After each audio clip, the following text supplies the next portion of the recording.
We are live. There Welcome back. It's another episode of All Aboard. Choo Choo choo. There we Choo, go. choo. I'm doing it for LK. You can't see LK, so We've got LK on the road, who may or may not survive this entire episode. We've got In a Mood Ned. I'm in the mood. Sorry. I apologize beforehand. So this is really resting on my shoulders, so God help us all. Oh, God. It's going to be an Exactly. awful episode. It's a good thing, we were tweeting about how great of an episode this is going to be. Right. Well, let's just jump right into it. So if you didn't watch earlier today, Justin had his brand new show, the KMS Wrap Up. It was really good. I thought, he, Tim, and Madawaska Rob did a great job. So we are going to probably cut down a little bit as to what we're going to talk about from the show today. But, yesterday was Cyber Monday, and Kirk mentioned that if you bought KMS merchandise on Cyber Monday, you get a chance to have a live show in your own house. Also, then, earlier in the weekend, he did the, if you buy merchandise for the 20% off, you'll get phone calls. So obviously I bought merchandise. Did you guys? Go ahead, LK. Oh, LK's on mute. Yeah, I did. Yep. I bought on over the weekend for the Madawaska shot and sent to my receipt, which LK said they can see your name. So, and by the way, a bunch of other people did the same thing. So thanks everyone. I'm sure Boomer. Whoever, well, I used the yellow highlighter and I did it like 5 times. So but yeah, I'm in for Madawaska. I did not go on Cyber Monday because I missed it. I was totally off the radar on Monday. Well, yeah, that was me with the Madawaska one because it was a Saturday, so I completely missed the Madawaska one. LK, what did you buy? I bought Veterans fucking win shirt. I bought the Mustache Jesus. And I bought another one that I forgot because I bought one on Friday. Yep. And then 2 more yesterday. So they totally hooked us into buying more, which was a good strategy. But yeah, yep. I'm all for the the calls, the polygraph, everything. So if you get a live show in your house, though, are you going to do it now and have them come as soon as possible, or do you want to wait until after the pandemic? Post-COVID, yeah, which is never, by the way. Yeah. Kirk's hoping. Kirk's hoping. Exactly. I can't go. The pandemic's still going on. 3 years from now. I'll have Kirk host the show in the bedroom that Will is left. So everything will come full circle. Oh God! So I bought the. Just to let you know, I bought the. My daughter bought for me. Sorry, and she bought it on and using the Kirk discount. The black Madawaska hoodie, which was what I asked with for. The black and the red. No, because that was a choice. And actually, I took a poll of my family and they said the other one with the white looked better. So I got that one, and then for the actual Madawaska raffle, I bought the I'm in a mood shirt. How apropos for today! Perfect. I got the Madawaska black with the red. Yeah, that was a good one. So here's the interesting question. We know that Kirk is a very picky eater, right? What would you serve for food if you win and they come to you? Ned, you go first. Pizza and chocolate milk. Good. That's a very safe bet. I have a great local pizzeria within walking distance of my house. They really are really, really good. It's, a family-owned restaurant, been here for 30-40 years now. Real Italian, great pizza. Their dishes are not so good, but the pizza's spectacular. That and I'd ask him if he wanted the powder, like the Nestle, or if he wanted the quick, or if he wanted the liquid Hershey, either one. Well, I mean, you wouldn't just fly in some Papagenos? I could do that too. I could easily have, Uber Air Eats, Yep. There you go. LK, what about you? I wouldn't offer anything. Fuck that. They come, host the show, get out. Oh, God. Host the show. You're such a fucking talker. No, it's in water. I'll offer them water. That's it. Well, I mean, listen, I obviously would definitely want to show off to Steve my pulled brisket. But I wouldn't get super fancy. Probably not. I would also have some baked goods, but I wouldn't get too fancy there. Right. That's the problem. You guys gonna go all for this hassle and you're gonna get shit on. So might as well not offer anything. Yeah, but in all fairness, it doesn't matter what you do. You're gonna get shit on. That's the beauty of it. But at least avoid the hassle, And In fact, if you don't get shit on, then you got to raise an problem. eyebrow and you're going to be suspect. So, yeah. Yep. True. Well, before we move on to a few other things, speaking of Cyber Monday and Black Friday, last week we were talking about our predictions that Cyber Monday and Black Friday and this whole weekend would be huge and record breaking. And what do you know? Anal was right. # anal was right. Obviously, this was an incredibly easy thing to predict, but just thought we'd follow up and throw in some data and some information there. So this year, there was on Black Friday alone, a 22% year over year increase to $9 billion in purchases, which is just insane. And then on Cyber Monday, it was the largest online shopping day in U.S. history. And that was 9.4 billion. So they had a 15% year over year increase. That's just on those 2 days alone. This was a record breaking weekend. Amazon is obviously doing really well. The Wall Street firm estimated that every 42 cents spent were spent at Amazon, which is just honestly, it's insane, right? Like 42%. Right. It's crazy. That is scary. Yeah. Yeah. What do you guys think were were some of the top selling items? We can just before we get there, that's a difficult thing because you start using words like dominance, and that gets the FTC that gets there, that raises an eyebrow. You're market dominant. That's not good. Now I will say, Amazon spent 42 cents of that. Probably 10 cents of all that 42 cents went to FedEx, UPS, and the post office as well. Yep. Maybe even more. Or just this guy. Yep. Okay. Also, before we go into the items that most sold, I think the writing was on the wall, right? I think jobs are not as bad as we predicted. So there's a lot of people who still make the economy run, and they had to buy gifts and they had to buy stuff, and online is basically the only option. So I think the retailers' strategy of warming them up throughout the whole month of November, and then come Black Friday and Cyber Monday, go for the real knockout. I think it was a good strategy. Yep. The other thing and the other thing to note though with Amazon is, because I know we're talking about them being monopolistic and in the vein of the evil corporation, $4.8 billion in worldwide sales from Black Friday through Cyber Monday on Amazon were independent businesses. So they were the people in the marketplace selling at Amazon. Exactly. And that is up a staggering 60% from this time last year. That's good. I wonder how Alibaba did. That'd be interesting. Oh, I mean, anyway, what do you guys think were the was the biggest? What do you think is the one item that, and by item I mean general item, that saw the largest increase over average daily sales numbers from last month to this month now? The Mustache Jesus T-shirt. Clearly. Obviously. I would say phones, right? Because the iPhones just got released. iPhone. Yeah. Okay. Yeah. You're close. Yeah. So the most popular items were the PS5, the Xbox Series X or Series S, Xbox. Right, and then TVs, Legos, Nintendo Switch games, etc. There is one type of item that saw a 600% increase over the average daily sales numbers from October. So from the Quantum Week Patreon. Bingo. Thank you. Smartwatches. Vibrators. Jesus Christ. Well, speaking of vibrators, though, LK, you wanted to bring up a fun article you found. I'm going to actually read a little bit from the article here, but just before I do, this is a British Airlines stewardess. Is it stewardess, or do we say flight attendant now? Flight attendant. Come on. Am I sexist? Do I say stewardess? Yeah. Way to gender misidentify. So the British Airlines flight attendant created a Facebook account called Air Hostess 71. So here's from the article.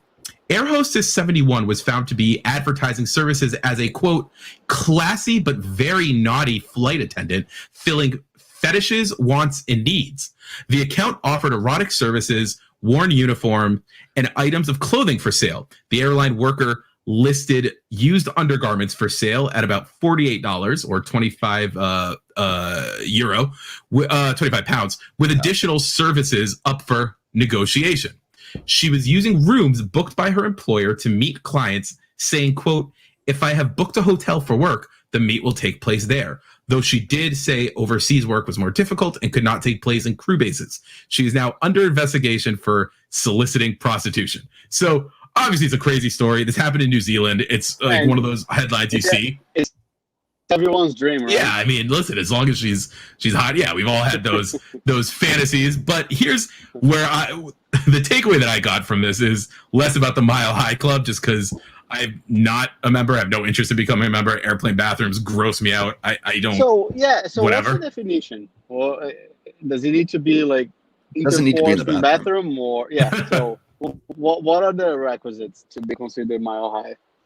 I mean, I wouldn't include hand jobs or blow jobs. I'd say it has to be sex. No. Yeah. Damn it. Okay. So I was close. I was to the half mile club. I came prepared for this. I came prepared for this, gentlemen. The most statistically, the red-eye flights in the United States, domestic red-eye flights from the West Coast to the East Coast, are the most frequent flights for joining the Mile High Club. Huh. Interesting. It's not because it's not in the bathroom. Right.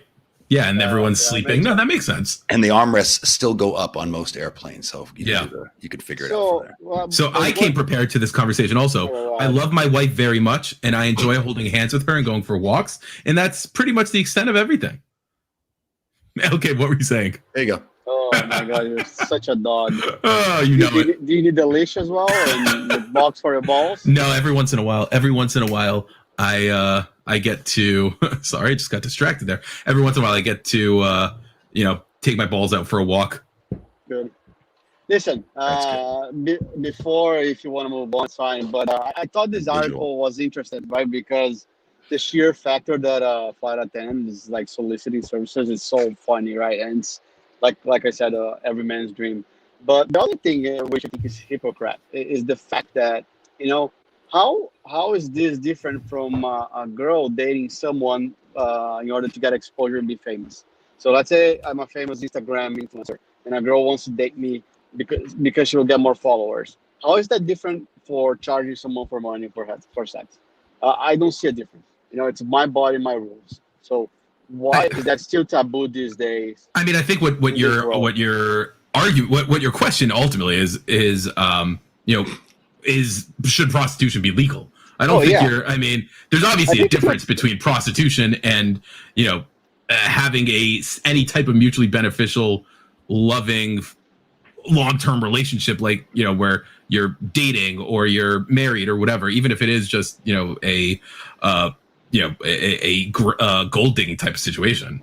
No, forget the long term, the short term, right? You see all those like B-list influencers or dating each other to get exposure, and it's clear that it's all interest. I mean, listen, that's Hollywood, though. Yeah, but that's Hollywood. Like, I mean, what do you? That's celebrities. I'm gonna go full liberal on this one and say, hey, my body, my rules. If you want to charge it, and just have fun.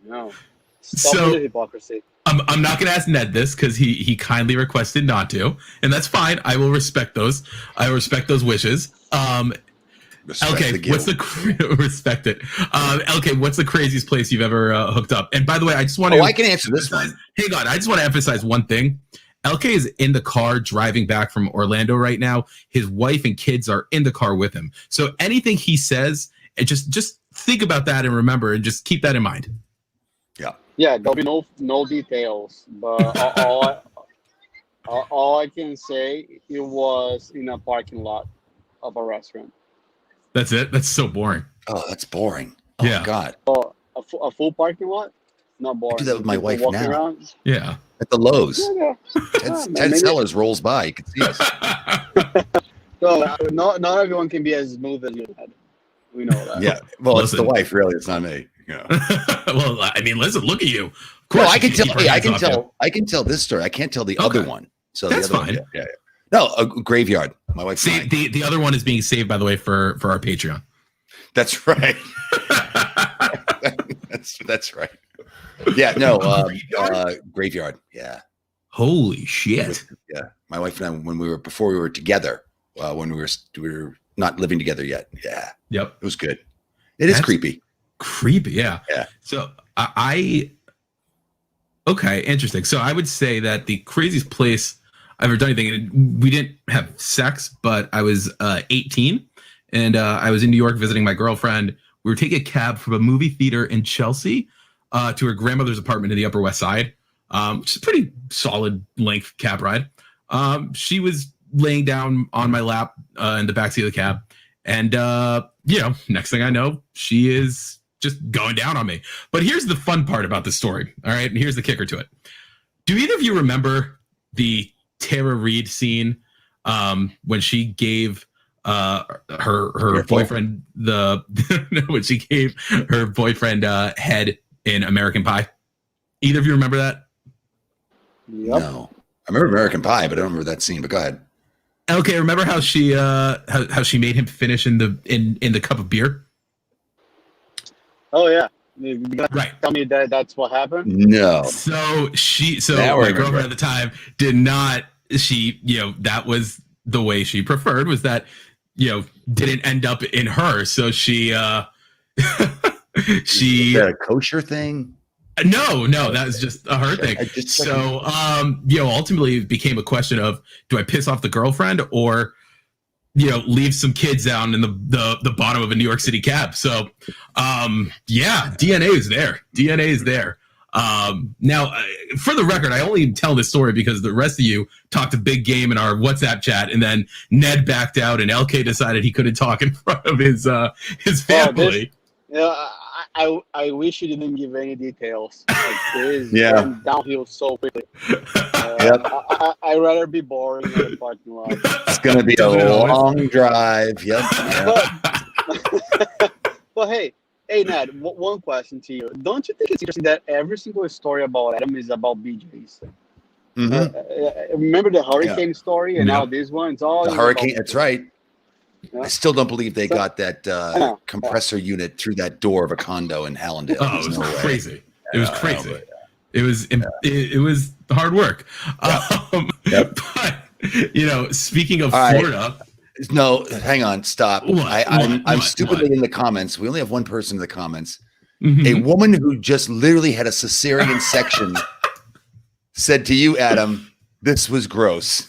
Yeah. She's grossed out. She said she's grossed out. She literally had her abdomen cut open and a living form pulled, and she's grossed out by your story. Allison also sent me a private message saying that she's only grossed out because she can't believe that my girlfriend would do that, and that she didn't just finish the job. No. And that's a very pretty lady that hasn't had sex in a while. So she's probably pretty desperate. And it's still. Are we just airing out Allison's dirty laundry? No, we just grossed out a woman who just. Not anymore. She's postpartum. Now you're going to drive right into postpartum depression, Adam. Jesus. Listen, it's one of us has to bring something to the table here, right? I gave the graveyard. You guys told me that this had to stay. Yeah, but you don't give any details. Graveyard, the beach. Like, was it on a grave? Was there like any significance to that graveyard? Like what? No, is it just like you were walking through a cemetery? No, we were driving past it. Let's do it. We drove past it, and there was no fence. It was like kind of open, so it was one of those like I stopped and backed up and said, "What do you think?" I think maybe we should take Manor's advice and just fight. It might be better for the future of the show. Fight each other. Yes, that's a good idea. Well, then, all right. So let's get into it. LK, you're currently on your way back from a family vacation. You went to Orlando. You spent some time at Disney. So I got a few questions, and I'm going to tee it up to you here. And you stupidly, destroyed this joke by tweeting about it beforehand. But because I know that you do have an exciting announcement you want to make. But before you do, I'm just going to list out all the questions I have for you. What was Disney like during the pandemic? Was it busy? Were all the rides active? Was everyone wearing masks? Were you wearing masks on the rides? I'm very curious about the entirety of it. And then we can also segue into the argument where you somehow think that I am, less careful than you are because I send my kids to school. Sure. Only Tara's going to be interested in this, but go ahead. Not even watching. No, I won't remember all the questions, but before we begin, like whenever you go to an amusement park, it's all the good memories, right? And I think 99% of the time we are here for the good memories. However, the sponsor of our episode is actually the podcast Fairground Podcast from our nice and good friend Manners, right? And Fairground Fuck-Ups all about bad stories about amusement parks. They go and delve into, fuck-ups and horror stories that happen in amusement parks. I'm a fan of the podcast. I think they do a good job exploring those and not only telling the story, but telling how bad our legislation is when it comes up to, dealing with these situations where people might be severely injured or dead. So give it a try. Fairground Fuck-Ups. 30 seconds, LK. He's paid. Good. He's paid, right? Well, can I just point out that Manners sponsored your entire trip to an amusement park with a podcast about people dying in amusement parks. So I'm just going to throw out that there's probably something to read in between the lines there. One thing that you don't know, Adam, is that he sent me a WhatsApp message the other day and said, "Hey, why don't you try this amusement park, not Disney amusement park?" It's like, why, Manners? It's like, just go there. I arranged a ticket for you and your family.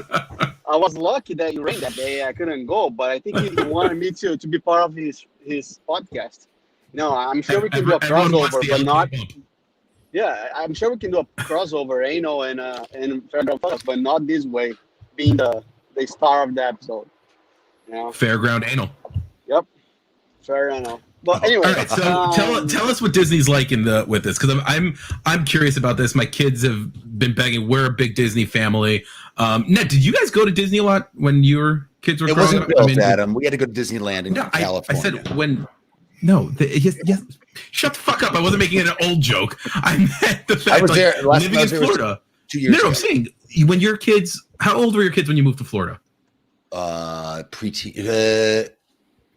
They were born in Florida, and then we moved back. Right. We went when they were little kids.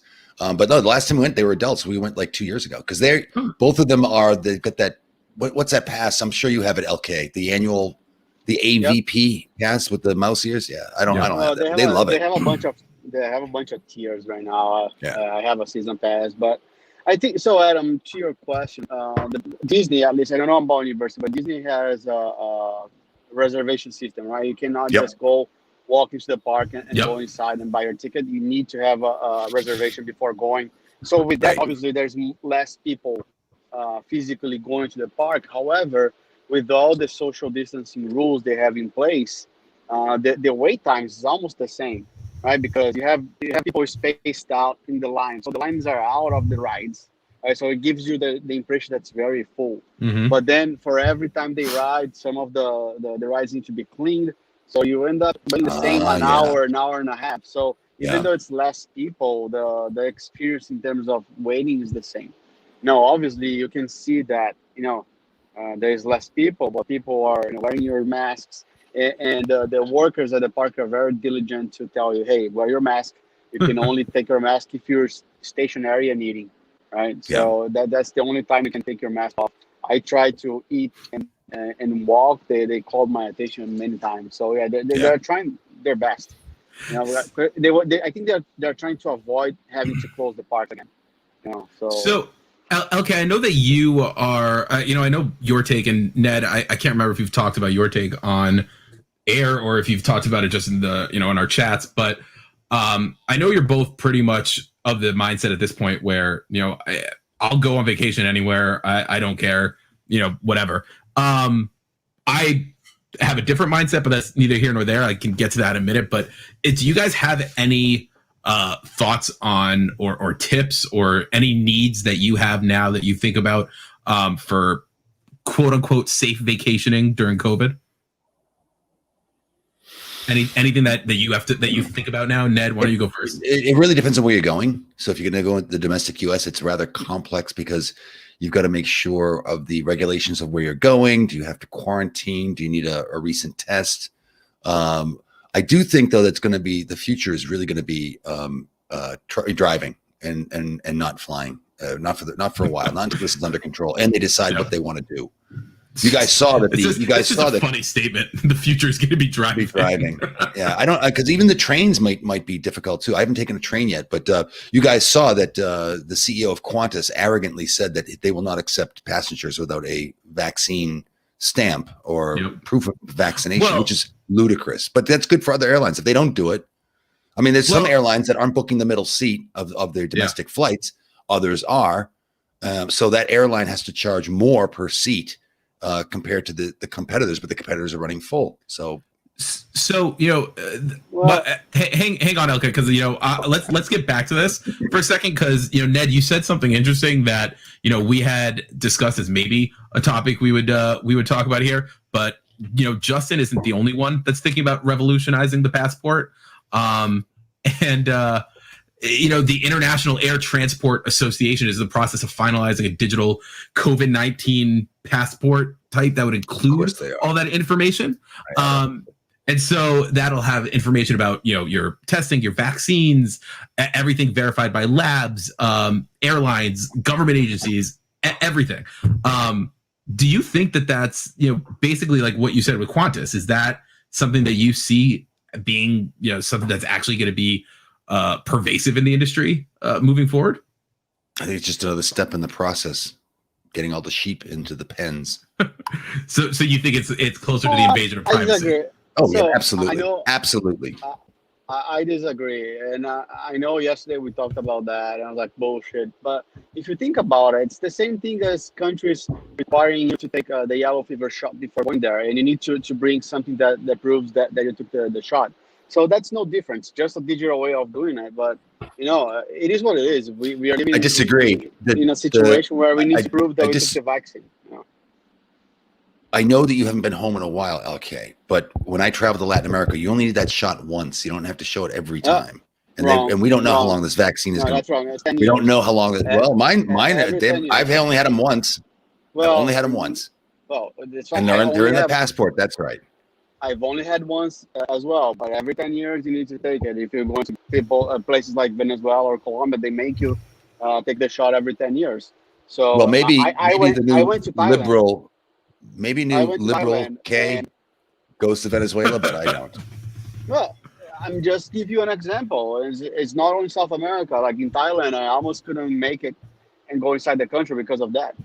They required me to have the vaccine. I didn't have it. So I see no difference, and as long as it's temporary, and when the virus, it's not going to be temporary though.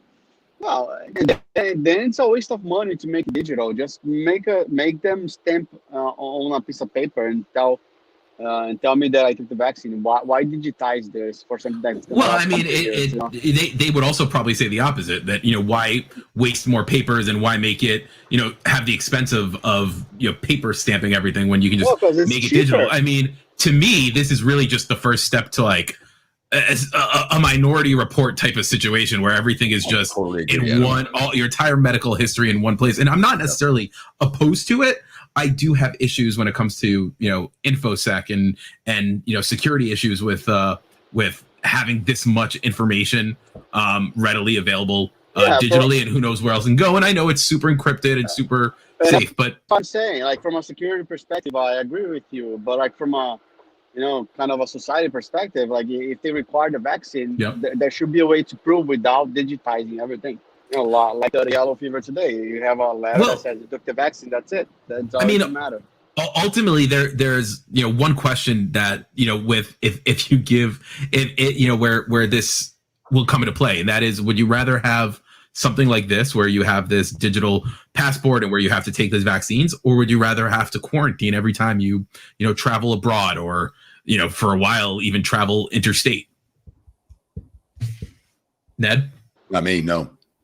Which would you, I know. Which would you rather? I wouldn't go. And if I have to go for work, I'll have a doctor's note saying that I'm not taking the vaccine. If they tell me I can't travel, then I can't travel. So wait, besides, so your travel is going to be going way down. So your answer though is that you would rather have than like the quarantine situation.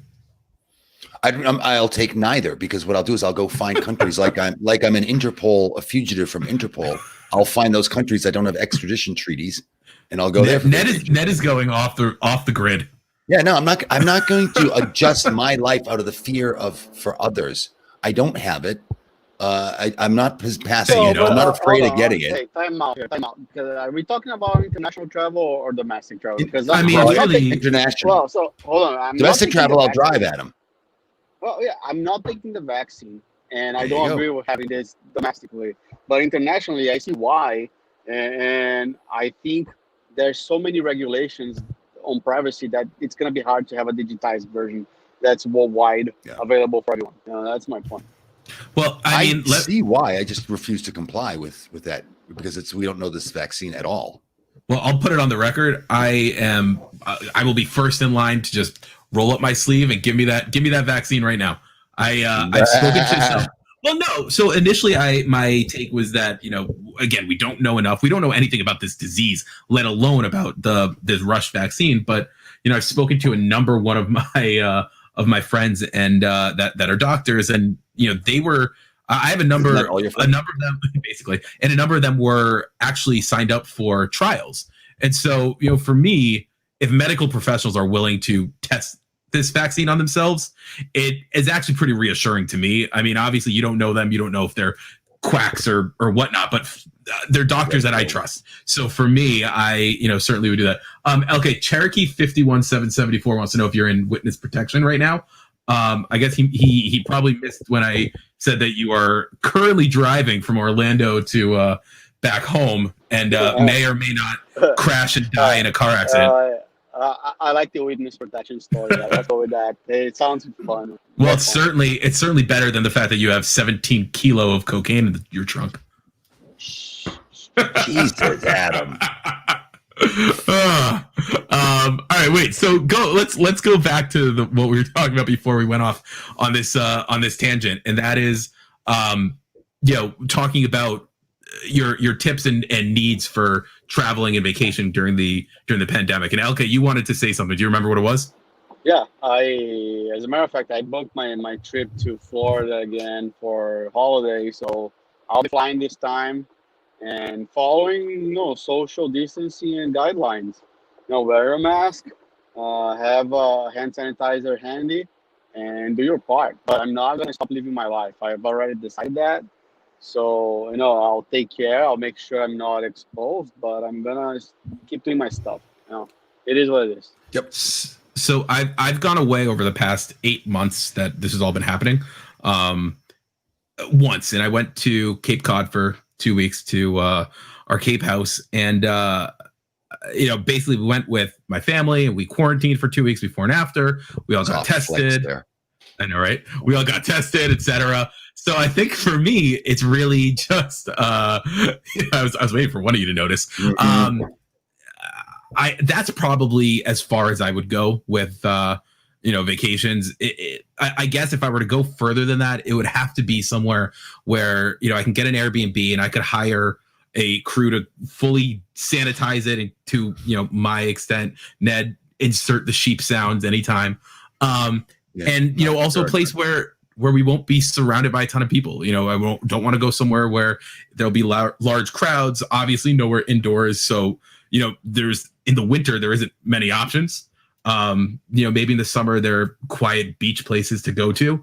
But this is what's gonna be an issue for people for the next few months and for the holidays, and why they're anticipating all these spikes is that people are limited for where they're going to go. And I think it's going to lead to a lot more indoor functions and a lot more, super spreader events, like people who are super selfish and throw weddings in their houses. And Thanksgiving. And Christmas. Thanksgiving. And travel down to 8 Florida. days of Hanukkah. Thanksgiving. All my house. No, but for to be, but either way, I do think that there's going to be a lot of extra people. You are the biggest flip flopper that. No, I'm not. Hold on. You want to send your kids to school. You could not care less about your kids, but then you come down and they need to hire a crew to sterilize wherever you're going. What is it? Do you want to live your life, or do you want to clean everything? Like, there's no in between. I mean, listen. I'm 36 years old and I have 3 young kids. My life is sitting here at my desk and working and trying to trying to get Kirk to parent my kids for me. Only 36? Are you only 36? You look like 45 or something. Oh, Jesus Christ, you're so full of shit. I actually think that my kids' school, that's probably where they're the strictest with everything. They keep the kids in line. They keep them in their classroom. They have plexiglass separating all the desks. They wear masks the whole day. I actually feel safer with my kids in school than anywhere else. So I don't think it's flip-flopping. I think that it's about where they're going to be. All. No, of course they are, but they're under complete supervision. I think it's different also when you're talking about kids in like K-5 than in kids that are in high school where they're going to go behind their teachers' backs. My kids are in 2nd and 1st grade. They're doing what their teachers tell them. They're in front of their teachers the whole time. Exactly. Good little sheep. That's exactly right. And they're going to grow into nice sheep adults too. Good. Hey, listen, get them used to that pen now. Come on, give me a break. But I don't think it's flip-flopping. First of all, children need to be exposed to viruses because that's how they build up antibodies to fight them off. It's human nature. Certain viruses, of course, that are actually life-threatening, mumps, measles, rubella, absolutely, diphtheria, sure. Polio, of course. This is the flu. It's the sniffles. Flu. It's the cough. It affects old people. And by the way, your boy Fauci and de Blasio now said, hey, open the schools up. Let's far from my boy. Fauci is far from my boy. But I agree with that. Let me tell, having seen my kids in school for the past few months, I think that it is the safest place for them to be. Private school them. Well, you're in private. They are in private schools. Exactly. That's the thing. No, listen. I completely understand that this is not the way it is in most schools, but in the school that my kids go to, and LK, you were calling me hypocritical because I'm sending my kids to that school.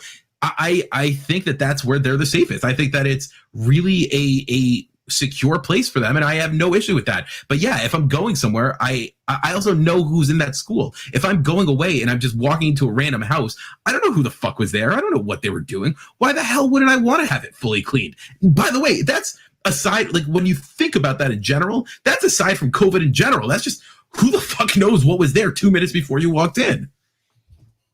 Yeah, I'm past that. I mean, we usually as long as they vacuum and make the bed, hotel in a heartbeat.